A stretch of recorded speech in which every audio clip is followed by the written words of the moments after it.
السلام علیکم۔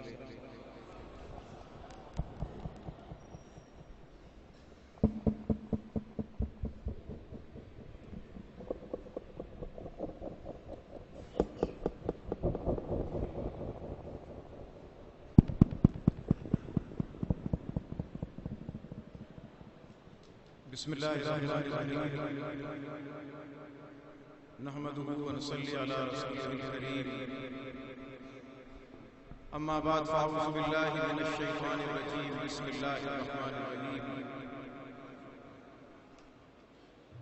ان اللہ وملائکته یصلون علی النبی یا ایھا الذین آمنوا صلوا علیہ وسلموا تسلیما۔ اللهم صل على محمد وعلى آل محمد كما صليت على إبراهيم وعلى آل إبراهيم إنك حميد مجيد۔ اللهم بارك على محمد وعلى آل محمد كما باركت على إبراهيم وعلى آل إبراهيم إنك حميد مجيد۔ أما بعد فأعوذ بالله من الشيطان الرجيم، بسم الله الرحمن الرحيم۔ ان الدین عند اللہ الاسلام، صدق اللہ مولانا العظیم۔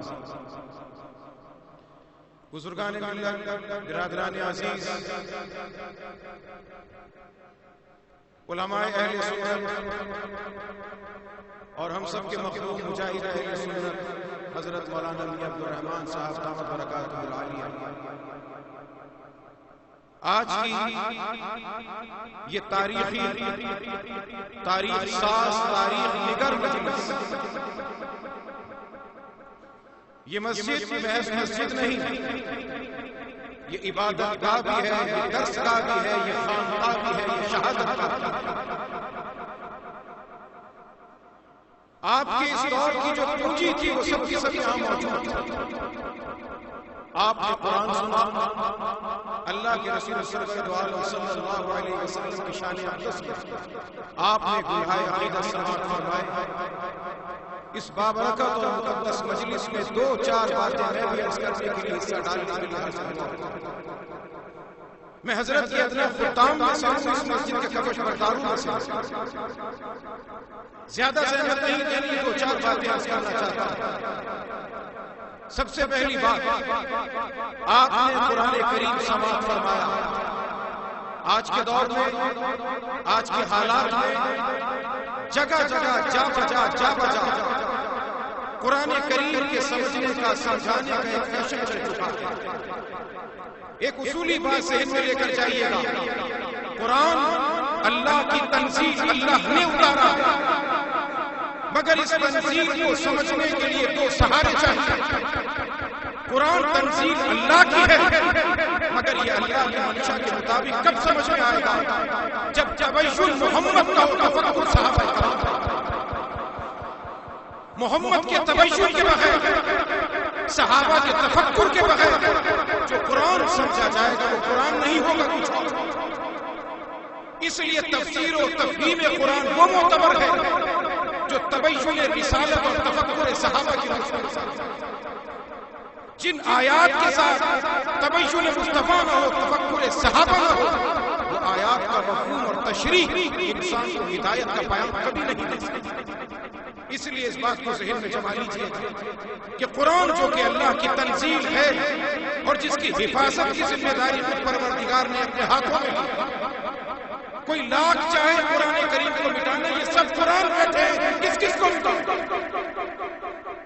کہاں کہاں سے مٹاؤ، کس کس جگہ سے مٹاؤ، یہ مٹنے کے لیے نہیں ہے۔ الاسلام یعلو ولا یعلا، اسلام اونچا ہونے کے لیے آیا ہے، پست ہونے کے لیے نہیں آیا۔ یہ سربلندیوں کے لیے آیا ہے، یہ پستیوں کے لیے نہیں آیا۔ اس لیے پہلی بات اصولی طور پہ یاد رکھیے گا، قرآن اللہ کی تنزیل، اسے سمجھنے کے دو رابطے، دو ذریعے ہیں، تبین رسالت کا، تفکر صحابہ کرام۔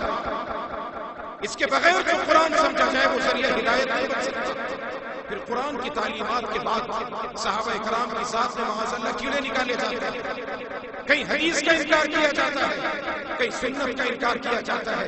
اس لیے اصولی بات یاد رکھیے گا کہ قرآن تنزیل اللہ کی ہے، سمجھنے کے دو رابطے ہیں، تبین رسالت کا، تفکر صحابہ کرام۔ اس کے بعد آیت کریمہ پڑھی ان الدین عند اللہ الاسلام، بے شک اللہ کے نزدیک زندگی گزارنے کا سب سے بہترین طریقہ دین اسلام، اور جس نبی کی جوتیوں کے دوپہر یہ آج ہم کو قرآن اور دین ملا ہے، اسی آقا علیہ الصلوۃ والسلام کی سیرت پر منعقد یہ جلسہ، یہ ان کی سیرت کا دن، اور وہ جو ان کی سیرت و صورت کو ہمیں بتانے سمجھانے والے تھے چلے گئے۔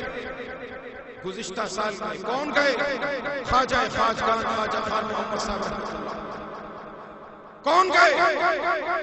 مبلغ اسلام سراپا شفقت و رحمت حضرت مولانا عبد الرحمن اشرفی صاحب رحمۃ اللہ۔ اور اس علاقے کے اندر اچانک جوان مرد قاری محمد زبیر صاحب مرحوم رحمۃ اللہ، یہ ہمارا تمام کا تمام جو کچھ ہے یہ پروردگار ان کی قبروں کے لیے رحمتوں کا برکتوں کا ذریعہ، اور بالخصوص اس گلشن کو سجانے والے، اس گلشن کے آراستہ کرنے والے مجاہد ملت حضرت مولانا محمد ابراہیم صاحب مرحوم رحمۃ اللہ، جن کی روح آج جنت کے اعلیٰ ترین مقامات پر خوشی سے جھانک جھانک کر دیکھ رہی ہوگی کہ جس گلشن کو لگا کر آیا تھا وہ سوکھا نہیں ہے، سرسبز ہے۔ جو نعرہ میں دے کر آیا تھا وہ نعرہ بھولے نہیں ہے، وہ سربلندی کا نعرہ آج تک ان کی زبانوں پر جاری ہے۔ نعرہ تکبیر، سر بکف سر بلند، سر بکف سر بلند، امن کے داعی امن پسند۔ ان الدین عند اللہ الاسلام، چند لمحوں کے اندر 4 باتیں آپ سے عرض کرنا چاہتا ہوں۔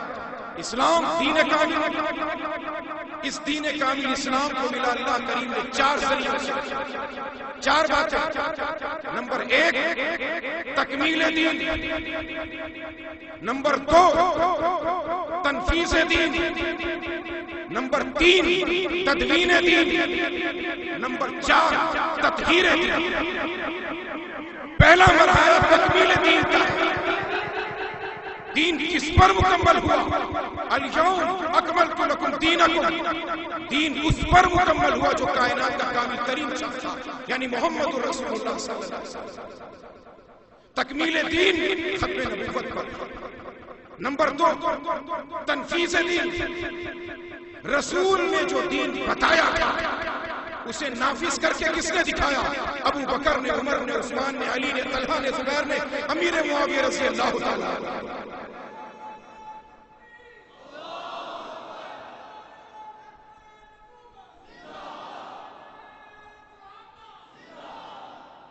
تکمیل دین رسالت پہ مکمل، تکمیل کے بعد تنفیذ، نافذ کس نے کر کے دکھایا؟ محمد کے غلاموں نے نافذ کر کے دکھایا۔ بتایا کہ خلافت کسے کہتے ہیں، سمجھایا کہ دین کسے کہتے ہیں، بتایا کہ شریعت کس کو کہا کرتے ہیں۔ تنفیذ کے بعد تیسرا درجہ ہے، اس تیسرے درجے سے ہٹ جائیں گے گمراہی میں جا جائیں گے۔ دین کو جمع کس نے کیا ہے؟ یہ کون ہے؟ ابو حنیفہ ہے، احمد ابن حنبل ہے، مالک ابن انس ہے، اور یہ کون ہے؟ ادریس محمد شافعی رحمۃ اللہ علیہ۔ ان ائمہ کے دامن سے جڑیں گے دین ملے گا، ہٹیں گے سب کچھ۔ تدوین دین، پہلا تکمیل دین، دوسرا تنفیذ دین، تیسرا تدوین دین۔ یہ 3 مرحلے مکمل ہوئے ہیں، اور ان 3 مرحلوں کی تکمیل کے بعد پروردگار نے آپ کو 4تھا مرحلہ عطا کیا۔ بس یہ سناؤں گا، اور جو نعرہ آپ نے اس اسٹیج سے، اس مسجد کے منبر و محراب سے پچھلے سال بلند کیا تھا، اسے بھولنا مت، اسے تازہ رکھنا، یاد رکھنا، بطور وظیفے کے یاد رکھنا۔ کوئی شیطانی عقیدہ تمہارے دل دماغ کے قریب آنے نہیں پائے گا۔ یہ وظیفہ ہے، اسے پڑھتے جائیں، بھولنا مت۔ 3 شعبے آ چکے، تکمیل، تنفیذ، تدوین۔ تکمیل کرنے والی ذات رسالت، تنفیذ کی ذات صحابہ کی، تدوین کی ذات ائمہ مجتہدین کی، اور 4تھا مرحلہ ہے تطہیر دین، کہ جب بھی کبھی دین میں کسی ڈاکو نے، چور نے نقب لگانا چاہا، تطہیر کے لیے پروردگار نے کس کو پیدا کر دیا؟ تطہیر کے لیے پروردگار نے کسے پیدا کیا؟ شاہ ولی اللہ محدث دہلوی کو پیدا کیا. کسے پیدا کیا؟ شاہ عبد العزیز محدث دہلوی کو پیدا کیا. تطہیر دین کے لیے کس کو پیدا کیا؟ شیخ الہند کو پیدا کیا. حاجی امداد اللہ مہاجر مکی کو پیدا کیا. تطہیر کے لیے کس کو پیدا کیا؟ شیخ الہند کے بعد کس کو پیدا کیا؟ حضرت نانوتوی رحمۃ اللہ علیہ، حضرت گنگوہی رحمۃ اللہ علیہ، حضرت مدنی رحمۃ اللہ علیہ، حضرت تھانوی رحمۃ اللہ علیہ، علامہ شبیر احمد عثمانی رحمۃ اللہ علیہ، امیر شریعت رحمۃ اللہ علیہ، مرد قلندر حضرت لاہوری رحمۃ اللہ علیہ، مرد قلندر علامہ یوسف بنوری شہید رحمۃ اللہ علیہ، مولانا یوسف لدھیانوی شہید رحمۃ اللہ علیہ. ارے پروردگار نے تطہیر کے لیے جب گند آتا ہے پروردگار گند کو چھاٹتا ہے. تطہیر کے لیے پروردگار نے کسے پیدا کیا؟ حق نواز چھندی کو پیدا کر دیا. تطہیر کے لیے پروردگار نے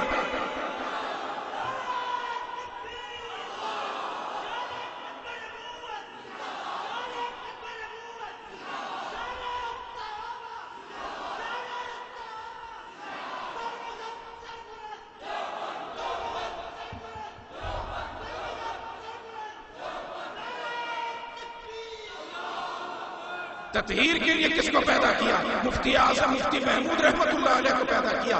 تطہیر کے لیے پروردگار نے کس کو پیدا کیا؟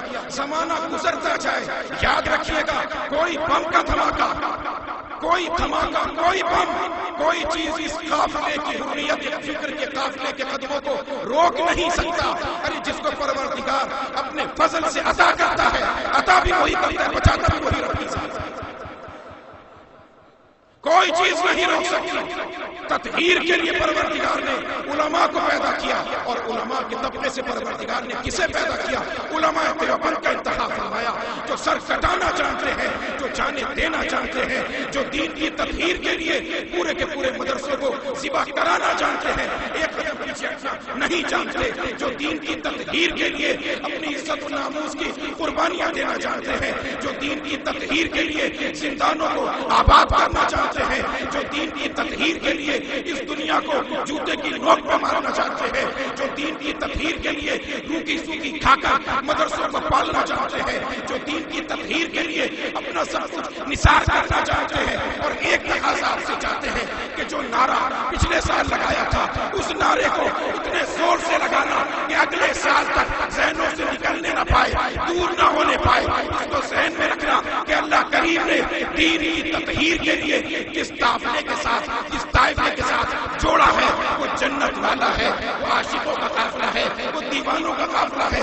جو اس سے جڑ جاتا ہے اللہ اس کی بخشش کرتا ہے. لگاؤ نعرہ بطور وظیفے کے لگاؤ.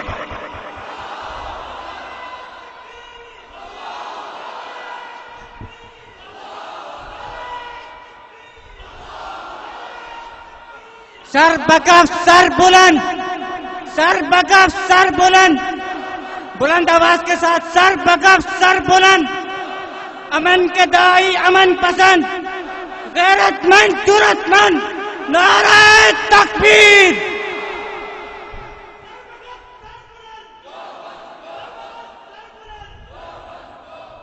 وآخر دعوانا ان الحمدللہ.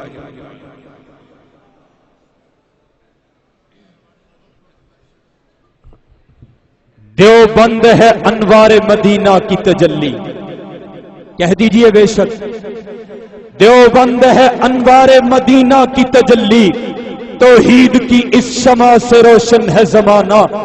قاسم جہاں سوئے مدنی جہاں لیٹے، قاسم جہاں سوئے مدنی جہاں لیٹے، اس خاک میں محفوظ ہے ملت کا خزانہ.